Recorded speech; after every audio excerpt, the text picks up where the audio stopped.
নমস্কাৰ পুনৰবাৰ সকলোকে ডিজি ইনফো আসাম চেনেললৈ স্বাগতম জনাই আজি আপোনালোকৰ কাৰণে এটা ভাল খবৰ যে ইতিমধ্যে আপোনালোকে জানে যে মুখ্যমন্ত্ৰী হিমন্ত বিশ্ব শৰ্মা ডাঙৰীয়াই ঘোষণা কৰিছিল যে প্ৰায় 12,60,000 মহিলাক নতুনকৈ অৰুণোদয় প্ৰদান কৰিব। এতিয়া আপোনালোকে সকলোৱে অপেক্ষা কৰি আছিল যে এই ফৰ্ম কেতিয়া আমি লাভ কৰিম বা কেনেকৈ আবেদন কৰিম, কি ডকুমেণ্টছৰ প্ৰয়োজন হ'ব। আজি মই এই ভিডিঅ'ৰ জৰিয়তে সকলোখিনি ডিটেইলছ আপোনালোকক জনাম যাতে আপোনালোকে কেনেকৈ আবেদন কৰিব পাৰিব আৰু কি ডকুমেণ্টছৰ প্ৰয়োজন হয়।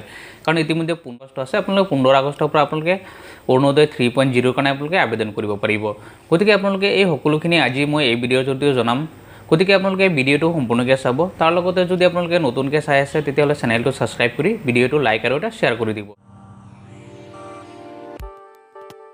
এতিয়া প্ৰথমতে চাওক, মুখ্যমন্ত্ৰী হিমন্ত বিশ্ব শৰ্মা ডাঙৰীয়াই ঘোষণা কৰিছে, কেবিনেটত এইটো ডাঙৰ সিদ্ধান্ত গ্ৰহণ কৰিছে। কাৰণ যিসকল মহিলা ইতিমধ্যে বাদ পৰি আছিলে, যিসকল মহিলাই অৰুণোদয় লাভ কৰা নাছিলে, সেইসকল মহিলাক সামৰি লৈ প্ৰায় 12,60,000 মহিলা ইতিমধ্যে বাদ পৰি আছিলে। এটা আনুমানিক যিটো হিচাপ কৰা হৈছিলে, কাৰণ প্ৰথম অৱস্থাত তেওঁলোকে ফৰ্ম দিয়া হৈছিলে ইলেকশ্যনৰ আগতে।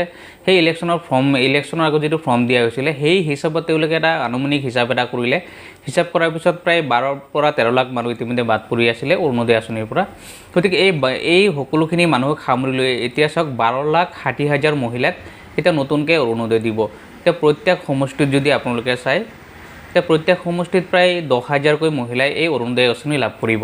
এতিয়া এই অৰুণোদয় আঁচনিৰ বিষয় হৈছে কি, আপোনালোকৰ কি ডকুমেণ্টছৰ প্ৰয়োজন হ'ব আৰু কোনে আবেদন কৰিব পাৰিব, সেইটো সকলো এটা ডাঙৰ কুৱেশ্যন। এতিয়া চাওক, অৰুণোদয় আঁচনিৰ কাৰণে আপোনালোকৰ মাষ্ট বি ইম্পৰ্টেণ্ট ডকুমেণ্টছ হৈছে, এটা হৈছে ৰেচন কাৰ্ড। আপোনালোকৰ ৰেচন কাৰ্ড থাকিবই লাগিব। কাৰণ যিসকল মহিলাৰ ইতিমধ্যে ৰেচন কাৰ্ড আছে তেওঁলোকেহে আবেদন কৰিব পাৰিব। আৰু এটা কথা আপোনালোকে মনত ৰাখিব, যিটো ৰেচন কাৰ্ড আপোনালোকৰ থাকিলেই নহ'ব, সেই ৰেচন কাৰ্ডৰ লগত আপোনালোকৰ আধাৰ কাৰ্ড লিংক থাকিব লাগিব। কাৰণ বৰ্তমান সময়ত আপোনালোকে সকলোৱে জানে যে EKYC হৈছিলে বৰ্তমান, যে EKYC হোৱাৰ পিছত সকলোৰে আধাৰ কাৰ্ডৰ লগত ৰেচন কাৰ্ড লিংক কৰা হৈ গৈছে। কাৰণ যদি EKYC হোৱা নাই তেতিয়াহ'লে তেওঁলোকে চাউল লাভ কৰা নাছিলে বা চাউল লাভ নকৰে, বৰ্তমান সময়তো লাভ নকৰে। গতিকে আপোনালোকৰ সকলোৰে আধাৰ কাৰ্ডৰ লগত ৰেচন কাৰ্ডটো লিংক কৰিবই লাগিব কম্পালচৰি। যদি ৰেচন কাৰ্ডৰ লগত লিংক নাই, আপোনালোকে চাউল লাভ নকৰে, তেতিয়াহ'লে আপোনালোকে অৰুণোদয়ৰ কাৰণে আবেদন কৰিব নোৱাৰে, কাৰণ তেতিয়াহ'লে আপোনালোকে যোগ্য নহয়। তাৰপিছত হৈছে আপোনালোকৰ Aadhaar card. Aadhaar card must be সকলোৰ কাৰণে প্ৰয়োজন, সেইটো লাগিবই। আধাৰ কাৰ্ড, পান কাৰ্ড যদি আছে পান কাৰ্ড দিব পাৰে, তাৰ লগতে ভোটাৰ ID। কাৰণ ভোটাৰ ID এটা স্থায়ী প্ৰমাণ পত্ৰ হয়, সেইটো কাৰণে ভোটাৰ ID প্ৰয়োজন। তাৰ লগতে আপোনালোকৰ বেংক পাছবুক আপোনালোকে কোনটো দিব, যিটো বেংক পাছবুকত আপোনালোকৰ আধাৰ কাৰ্ড লিংক আছে সেই ডকুমেণ্টছটোহে দিব, সেই বেংক পাছবুকটোহে দিব। কাৰণ আপোনালোকৰ যিটো অৰুণোদয় আঁচনি, বৰ্তমান সময়ত যিটো অৰুণোদয় আঁচনিত টকা দিয়ে সেইটো একাউণ্টত দি আছিলে, কিন্তু ইয়াৰ পিছত যেতিয়া আপোনালোকে 3.0 অৰুণোদয় 3.0 যেতিয়া আপোনালোকে আবেদন কৰিব, তাৰপিছত আপোনালোকৰ গোটেই অৰুণোদয়ৰ যিটো পইচা দিব সেইটো আপোনালোকৰ আধাৰ কাৰ্ডত দিব। গতিকে আপোনালোকৰ মাষ্ট বি সকলোৰে প্ৰয়োজন আধাৰ কাৰ্ড, বেংক পাছবুক আৰু ৰেচন কাৰ্ড। এইখিনি থাকিলেহে আপোনালোকে আবেদন কৰিব পাৰিব।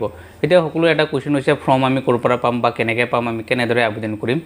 এতিয়া চাওক, ইতিমধ্যে চৰকাৰে সকলোখিনি প্ৰস্তুতি ইতিমধ্যে শেষ কৰিছেই। প্ৰায় 15 তাৰিখৰ পৰা আপোনালোকে ফৰ্ম লাভ কৰিব। এতিয়া ফৰ্ম আপোনালোকে লাভ কৰিব, চাওক, যদি গাঁও অঞ্চল হয় তেতিয়াহ'লে পঞ্চায়তৰ অধীনত এই ফৰ্মখিনি আহে, আৰু যদি টাউন এৰিয়া হয়, চহৰ অঞ্চল হয়, তেতিয়াহ'লে তেওঁলোকৰ যি মিউনিচিপালিটি বৰ্ড থাকে, ৱাৰ্ড কমিশ্যনাৰ থাকে, তেওঁলোকৰ আণ্ডাৰত এই ফৰ্মবিলাক আহিব। তাৰ পৰা আপোনালোকে কালেক্ট কৰি আপোনালোকে জমা দিব লাগিব। কাৰণ ফৰ্ম আপোনালোকে অনলাইনত নহয়, অফলাইনতহে ফৰ্ম আহিব। আপোনালোকে অফলাইনত এই ডকুমেণ্টছসহ আপোনালোকে ফিল আপ কৰি আপোনালোকে জমা দিব লাগিব।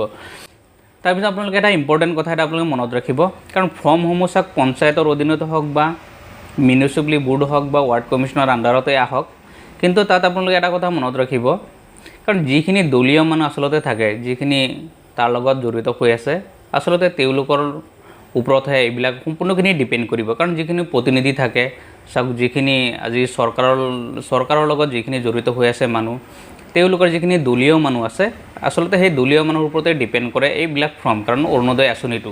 গতিকে আপোনালোকে পঞ্চায়তে হওক বা দলীয় মানুহ হওক, প্ৰতিনিধি হওক, আপোনালোকে সকলোৰ লগত যোগাযোগ কৰি পেলাই আপোনালোকে ফৰ্মটো কালেক্ট কৰিব। আৰু ফৰ্মটো কালেক্ট কৰাৰ পিছত আপোনালোকে সম্পূৰ্ণ অফলাইনত আপোনালোকে ফৰ্মটো ফিল আপ কৰিব লাগিব। ফিল আপ কৰি পেলাই আপোনালোকে জমা দিব লাগিব।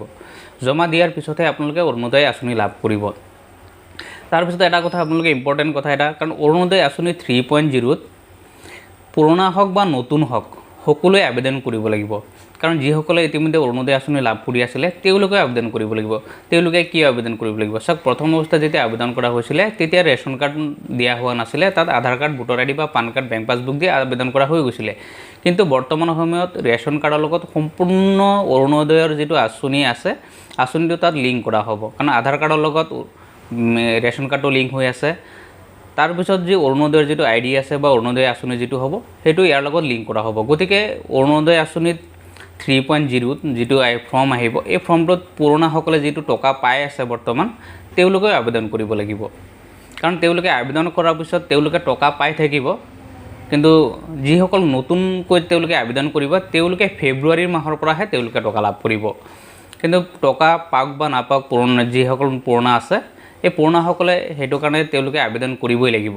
আবেদন কৰাৰ পিছত তেওঁলোকে এইখিনি সম্পূৰ্ণ DVD চিষ্টেম হ'ব, কাৰণ আধাৰৰ লগত লিংক হ'ব, সেইটো কাৰণে নতুনকৈ এইটো আবেদন কৰিবলৈ দিয়া হৈছে। গতিকে আপোনালোকে নতুন হওক পুৰণা হওক সকলোৱে আপোনালোকে ফৰ্ম কালেক্ট কৰিব। ফৰ্ম কালেক্ট কৰি আপোনালোকৰ যি ডকুমেণ্টছ বিচৰা হৈছে, ration card, Aadhaar card, bank passbook, PAN card বা ভোটাৰ আইডি, আপোনালোকৰ এইখিনি ডকুমেণ্টছ দি পেলাই আপোনালোকে আবেদন কৰিব। আবেদন কৰাৰ পিছত নতুনসকলে ফেব্ৰুৱাৰী মাহৰ পৰা পাব, আৰু যিসকল পুৰণাসকল আছে এই পুৰণাসকলো আপোনালোকে টকা কণ্টিনিউ সেইখিনি পাই থাকিব। তাৰপিছত আপোনালোকে আৰু এটা কথা মনত ৰাখিব, যিসকল অৰুণোদয় আঁচনিত ইতিমধ্যে টকা পাই আছিলে, দুটা বা তিনিটা কিস্তি পোৱাৰ পিছত তেওঁলোকৰ অৰুণোদয় বহুত মানুহৰ এনেকুৱা হৈছিলে অৰুণোদয় আঁচনি তেওঁলোকে বন্ধ হৈ গ'ল, তেওঁলোকে টকা নাপায়। যিসকল মহিলা এনেকুৱা বাদ পৰি আছিলে তেওঁলোকেও ইয়াত আবেদন কৰিব লাগিব। তেওঁলোকে নতুনকৈ ইয়াত আবেদন কৰাৰ পিছত তেওঁলোকৰ যিটো প্ৰব্লেম হৈছিলে, যিটো টকা পোৱা নাছিলে, তেওঁলোকে সেইটো আকৌ ফেব্ৰুৱাৰী মাহৰ পৰা সেই টকাটো আপোনালোকে লাভ কৰিব, কণ্টিনিউ হৈ যাব, যদি আপোনালোকৰ ৰেচন কাৰ্ড থাকে। কাৰণ ৰেচন কাৰ্ডটো এটা ইম্পৰ্টেণ্ট হয়, কাৰণ ৰেচন কাৰ্ডৰ বিষয়ে ইতিমধ্যে মই আগৰ ভিডিঅ'ত আপোনালোকে উল্লেখ কৰিছোঁ। আপোনালোকে কেনেদৰে বনাব পাৰিব আপোনালোকে মোৰ ডেছক্ৰিপশ্যন বক্সত আপোনালোকে চাই ল'ব যে কেনেকৈ আপোনালোকে ৰেচন কাৰ্ড বনাব পাৰে, যদি আজিলৈকে ৰেচন কাৰ্ড বনোৱা নাই। তাৰপিছত এতিয়া চাওক, এই মহিলাসকলৰ যেতিয়া আবেদন কৰিব, আবেদন কৰাৰ পিছত সম্পূৰ্ণ যেতিয়া প্ৰক্ৰিয়া শেষ হ'ব, তাৰপিছতহে আপোনালোকৰ এই টকাখিনি লাভ কৰিব। গতিকে এতিয়ালৈকে যদি আপোনালোকৰ এনেকুৱা ডকুমেণ্টছ বাকী আছে, ৰেচন কাৰ্ড নাই, আধাৰ কাৰ্ড নাই, ভোটাৰ আইডি নাই, তেতিয়াহ'লে আপোনালোকে সোনকালে এই ডকুমেণ্টছখিনি আপোনালোকে কালেক্ট কৰক। আৰু এটা কথা মনত ৰাখিব, যদি ৰেচন কাৰ্ডৰ লগত আধাৰ কাৰ্ড লিংক কৰা নাই, আপোনালোকে অতি সোনকালে আপোনালোকে ৰেচন কাৰ্ডৰ লগত আধাৰ কাৰ্ডটো লিংক কৰক। আৰু যিটো আধাৰ কাৰ্ড আছে, আধাৰ কাৰ্ডৰ লগত আপোনালোকে মোবাইল নম্বৰটো লিংক কৰিব, এইটো কম্পালচৰি। আৰু বেংক পাছবুকৰ লগতো আপোনালোকে আধাৰ কাৰ্ডটো লিংক কৰিব, তেতিয়াহে আপোনালোকে টকা লাভ কৰিব। যদি আপোনালোকে লিংক নাথাকে তেতিয়াহ'লে টকা লাভ নকৰে, কাৰণ সম্পূৰ্ণ প্ৰক্ৰিয়াটো বৰ্তমান সময়ত বেলেগ। আগতে একাউণ্টত দিছিলে, বৰ্তমান DVD চিষ্টেমত দিব, কাৰণ আপোনালোকৰ আধাৰ কাৰ্ডত যিটো বেংক একাউণ্ট লিংক থাকিব সেইটোতহে আপোনালোকে টকা লাভ কৰিব। গতিকে আপোনালোকে এই অৰুণোদয় আঁচনি আবেদন কৰাৰ আগতে আপোনালোকে এইখিনি সম্পূৰ্ণ আপোনালোকৰ যিখিনি ডকুমেণ্টছ পাতি আছে এইখিনি আপোনালোকে ঠিক কৰক, তাৰপিছতহে আপোনালোকে আবেদন কৰিব, তেতিয়াহে আপোনালোকে অৰুণোদয় আঁচনি লাভ কৰিব। ইয়াৰ পিছতো যদি আপোনালোকে আৰু কিবা জানিব লাগে মোৰ ভিডিঅ'ত কমেণ্ট কৰিব। নেক্সট ভিডিঅ'ত আৰু সম্পূৰ্ণ আপোনালোকক কেনেকৈ ফৰ্ম ফিল আপ কৰিব লাগিব সেইখিনিও আপোনালোকক জনাই দিম। ধন্যবাদ।